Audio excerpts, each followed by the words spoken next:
The first thing that caught my eye wasn't the diamond, it was the badge.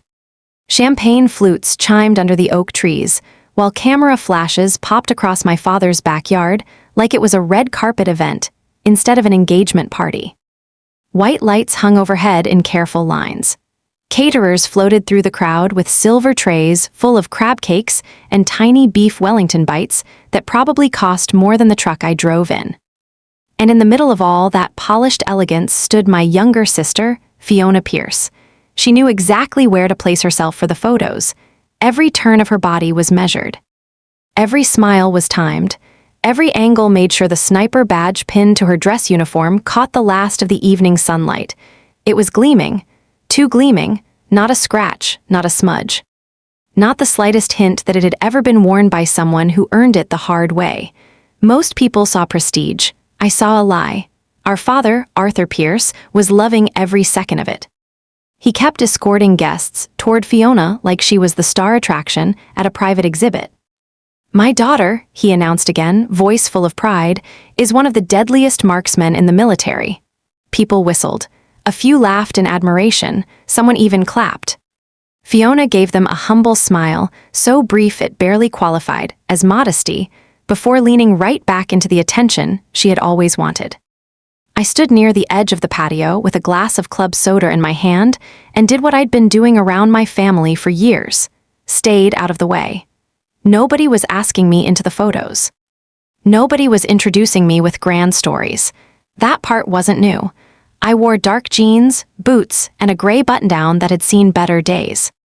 Next to Fiona's polished uniform, I looked like somebody who'd wandered into the wrong event and decided to stay for the free food. A woman from Donovan's family drifted over with a kind smile. "And what do you do?" Before I could answer, Fiona answered for me.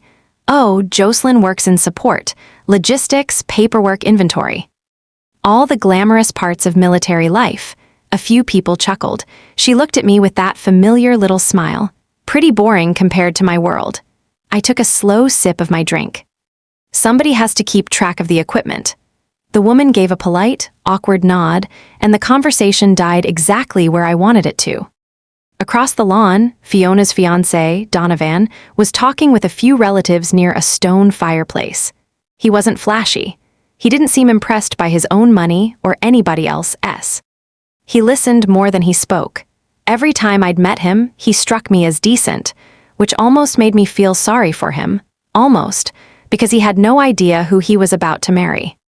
Another camera flash lit up the yard. Fiona shifted again so the badge caught the light. My eyes stayed on it. Most people have romantic ideas about elite military courses. They imagine grit with cinematic lighting. They imagine heroic speeches, precise rifle shots, and dramatic music. That's not what I remember. I remember soaked uniforms, numb fingers, mud inside my sleeves, the taste of exhaustion in the back of my throat. I remember candidates dragging 80-pound packs over terrain that felt designed by someone with a personal grudge against the human body. I remember people falling asleep standing up. I remember grown adults discovering where their limits were and then discovering they had to go beyond them anyway. That badge wasn't supposed to shine like jewelry. It was supposed to carry history. And the one on Fiona's chest looked like it had never met hardship a single day in its life. My father stepped up beside me so suddenly I smelled his cologne before I heard his voice. "You could at least try to look happy." "I am happy," he frowned. "Doesn't look like it." "Your sister is having the biggest night of her life." Arthur had always mistaken attention for accomplishment. To him, applause meant merit. Recognition meant value. If people admired it, it had to be real. "Fiona worked hard for this," he said. I kept my eyes on the badge. "Did she?" His face tightened for one brief second. Then someone called his name, and just like that, he was smiling again, already halfway back to his favorite line. One of the deadliest elites in the military. As the sun dipped lower, the garden lights came alive. Music drifted through hidden speakers. Laughter rolled over the lawn. Everything looked effortless. That's the dangerous thing about appearances. People trust them. They trust polished stories, polished uniforms, polished reputations. And if enough people repeat a lie, it starts sounding like history. Fiona caught me staring at the badge and gave me a smug little smile. She thought I was jealous. She thought I was the older sister who got left behind. She thought I was the quiet one with the desk job. I let her think it. Because while everyone else at that party was looking at a symbol of excellence, I was looking at evidence. And the longer I stared at that spotless badge, the louder one thought echoed in my head. I knew exactly where she was supposed to have earned it. I knew exactly where she failed. And I knew something nobody else at that engagement party could have imagined. I had watched her fail with my own eyes. Twice. The last time I'd thought about that badge, I wasn't standing in a backyard with champagne in my hand. I was lying in wet grass under cold rain, wrapped in a ghillie suit, face hidden, watching candidates crawl across open ground through an optic. Back then, nobody knew me as Jocelyn Pierce. In that course I was Wraith. No rank, no personal details, no introductions, just Wraith. The course had to be blind, objective, fair, no special treatment, no favors, no shortcuts. Especially not for family. When Fiona's name first crossed my desk months earlier, I didn't catch it right away. Pierce is common enough. But then I saw our hometown. Then our father's name listed as her emergency contact. I remember leaning back in my chair and staring at the paperwork. Of all the programs in the country, she had landed in mine. One of the other instructors offered to swap evaluations with me just to avoid the complication. I thought about it. Then I said no. The system had safeguards, multiple evaluators, independent scoring, clear standards. Either the process was fair or it was. I wasn't going to bend it because my sister happened to show up. When Fiona arrived, she had no idea I was there. My face was covered, my voice stayed behind a radio, and to her I was just another ghost in camouflage. At first, she wasn't terrible. Confident, sharp enough, stronger than some, quicker than others. But there was a problem. She wanted to be seen. And sniper training rewards the exact opposite. The less attention you attract, the better you do. That lesson never really took root in her. By the time the final stalking exercise came around, everyone was depleted. That exercise breaks people in a very specific way, not because it's flashy. Because it arrives after the sleep deprivation, after the physical strain, after your mind has already started bargaining with itself. The terrain was miserable, tall grass, open lanes, shallow dips in the earth, and one long drainage trench that had humbled more candidates than any obstacle we deliberately designed. That trench didn't destroy people because it was impossible. It destroyed them because it showed up after everything else. That's where I saw Fiona stop the first time. 3:07 in the morning, rain coming down, mud everywhere. She hadn't advanced in nearly 20 minutes. Then came the muttering, complaints, frustration, excuses spoken just loudly enough to carry farther than she realized. She yanked her gloves off and slapped her thighs in anger. A few minutes later, she quit. No injury, no emergency, no real medical issue. She just decided she was done. Months later, she came back for a second attempt. Different weather, same pressure point, same result. She folded again. The paperwork said exactly what happened. Nothing cruel, nothing personal. Just the truth, she did not complete the course. That should have been the end of it. But somehow, through channels I still don't fully understand, she ended up with the badge anyway. Maybe a loophole, maybe a favor. Maybe someone somewhere decided appearance mattered more than standards. And now here she was, wearing it in front of 100 well-dressed guests like it had been forged in sacrifice.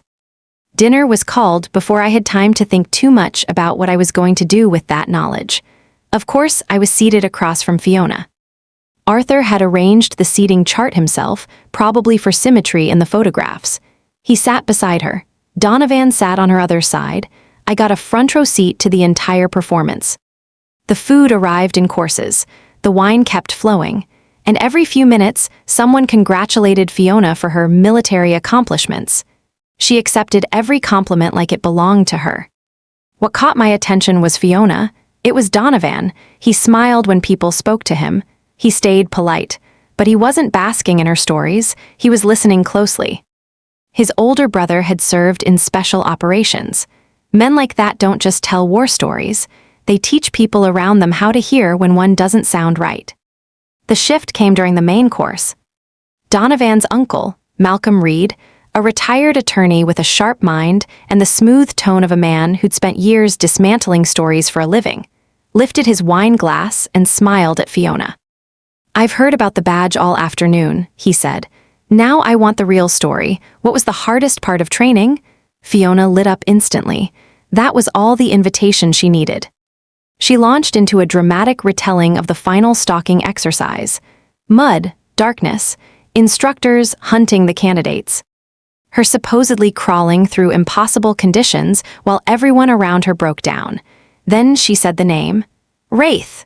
A few people reacted like they were hearing about some legendary villain.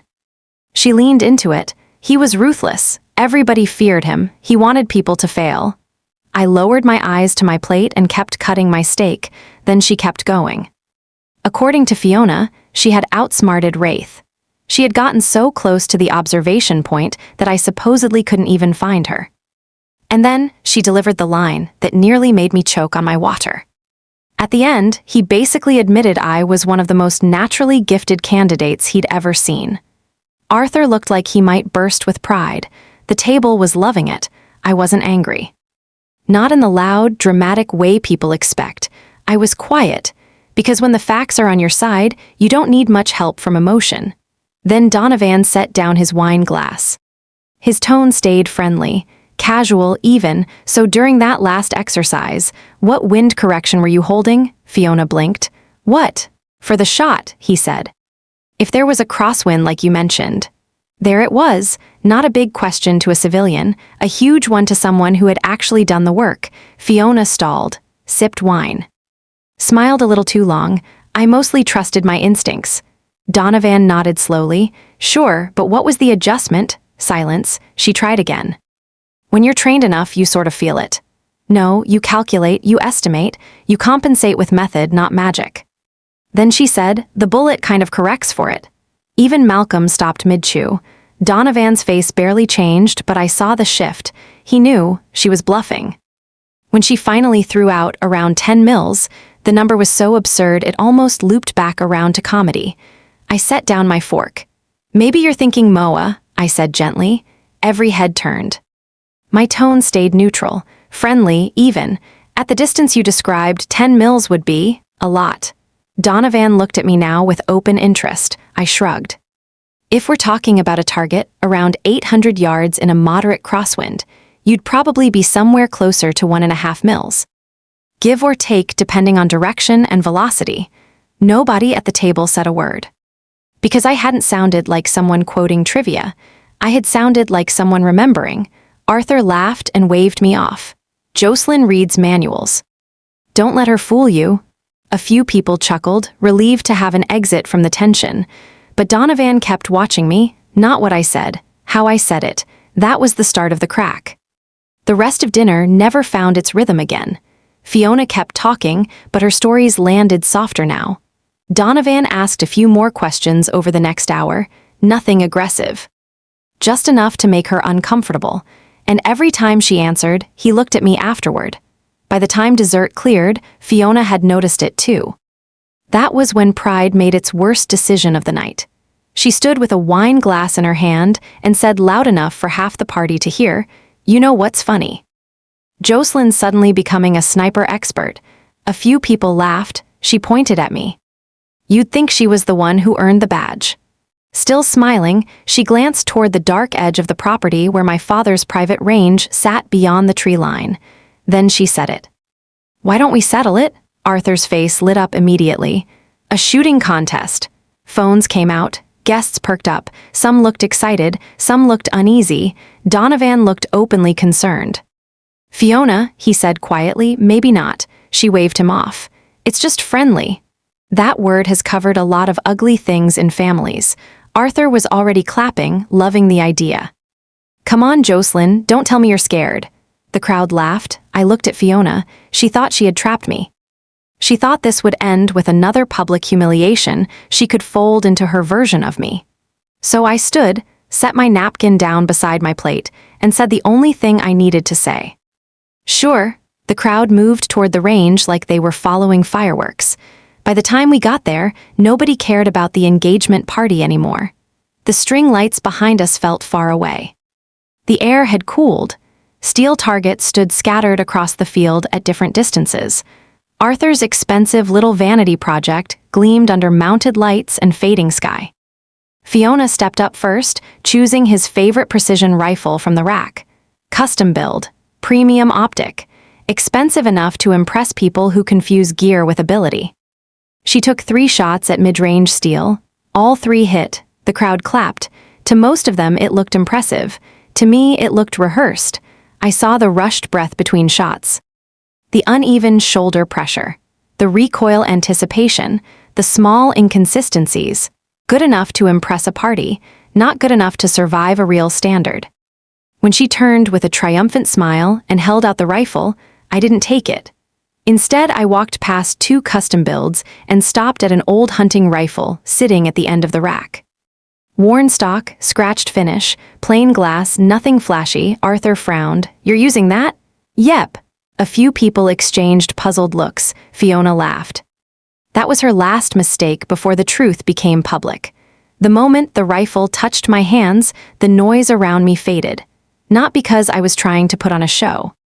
Because my body knew this language better than most people know their own. I took my position in one smooth movement and settled behind the rifle.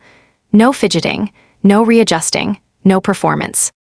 500 yards, breathe, press, ping, the steel answered across the field. Before the sound fully died, I shifted to the next target. 800, settle, press, ping.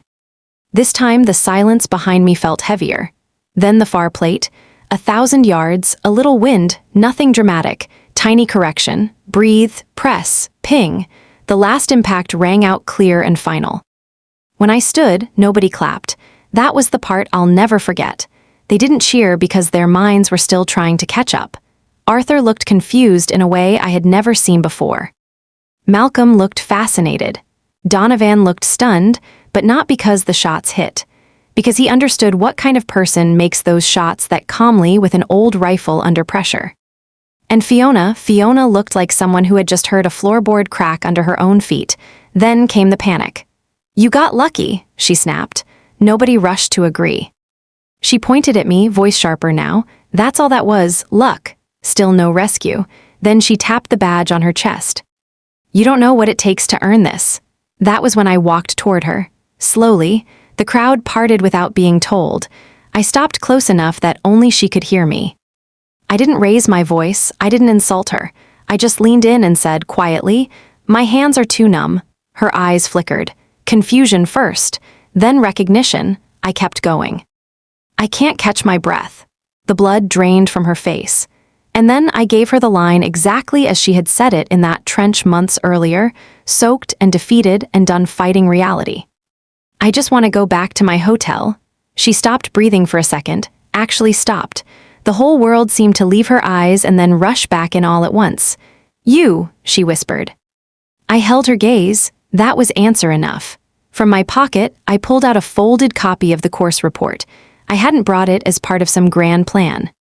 It had been there for months, forgotten until that night demanded proof.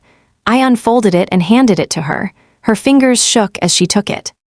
She scanned the page, and when her eyes reached the signature at the bottom, Master Sergeant J. Pierce, whatever strength she had left collapsed. No speech could have done what that piece of paper did. Because facts don't beg, they just sit there and remain true. Somebody behind us moved closer. Donovan, then Arthur. Nobody was smiling anymore. The report slipped from Fiona's hand and fell into the grass, and that was it. The lie didn't explode. It folded, quietly, completely. I looked at her one last time. The badge was still pinned to her uniform, but now it seemed embarrassingly small. I didn't feel triumphant. I felt tired, because the worst part wasn't that she got caught. The worst part was how much of her life she had spent trying to look accomplished instead of becoming accomplished. I could have said more. I could have described both failures in detail. I could have explained every shortcut, every excuse, every opportunity she squandered. But the truth was already standing there in front of everybody. It didn't need embellishment from me. So I turned and walked away. Halfway down the driveway, I heard footsteps behind me. Donovan caught up. For a few moments, neither of us said anything. Then he looked back toward the range and said, not asking, just stating, "You were Wraith." I nodded once. He exhaled slowly. My brother used to say the real professionals are usually the last people in the room to announce how good they are. I smiled a little. Your brother sounds smart. That earned the smallest laugh of the night. Then he extended his hand. Not applause, not pity, not hero worship. Respect. Real respect. The kind that doesn't need an audience. I shook his hand, and after he went back toward the house, I kept walking to my truck. On the drive home, I realized something. What bothered me most wasn't the lie itself. It was what the lie revealed. Fiona had spent years chasing symbols. Years chasing praise, admiration, and status. And for a few hours that night, she got all of it. Then it vanished. That's what happens when your life is built on other people's approval. You become dependent on a thing you can never fully control. One of the most capable men I ever served with looked like somebody's exhausted uncle who fixed air conditioners on weekends. Dusty boots. Bad coffee, quiet voice, no ego. If you didn't know him, you would never guess what he was capable of, and that was the point. He never advertised himself. He just showed up and did the work. That stayed with me, because real competence has a certain calm to it. People who truly know what they're doing don't spend much time trying to convince you. They don't have to. The work speaks. The result speaks. Character speaks. Fiona wanted the symbol without the sacrifice, the image without the process, the respect without the discipline required to earn it. And that's not just her problem. It's everywhere. People buy the look of success before they build the life that supports it. They chase titles before skill, appearance before substance, applause before integrity. But shortcuts are expensive. They give you the costume long before you've built the person who can wear it honestly. Eventually, reality notices. And eventually, reality sends a bill. That night didn't begin with one big collapse. It began years earlier, one compromised choice at a time. One excuse at a time. One small decision to protect ego instead of confront truth. That's how most downfalls happen, not in one dramatic moment, in 100 tiny ones. And if there's one question that story left me with, it's this. Are you spending more energy trying to look successful than trying to become successful? That's not an accusation. It's a question I've had to ask myself too, because all of us are vulnerable to the same temptation. Image is fast, growth is slow, performance gets applause, substance gets tested. And life, sooner or later, will always reveal the difference. The older I get, the more I believe respect and attention are not even close to the same thing. Attention is cheap. You can buy it, fake it, borrow it, even steal it for a little while. Respect is slower. It grows quietly, one honest choice at a time, one kept promise at a time. One difficult moment handled the right way, especially when nobody is watching. That's why the handshake mattered more to me than the party ever could. It was simple, unforced, real. And in the end, that's what lasts. If you've ever been overlooked, underestimated, or reduced to the version of you that other people find convenient, don't let that pull you off course. Keep building what's real. Keep doing the work that doesn't photograph well. Keep choosing discipline over image, truth over comfort, integrity over convenience, because the spotlight moves. The crowd leaves, the applause fades, and when all of that is gone, the only thing left is what you actually earned. That's the part nobody can fake, and that's the only part that truly matters.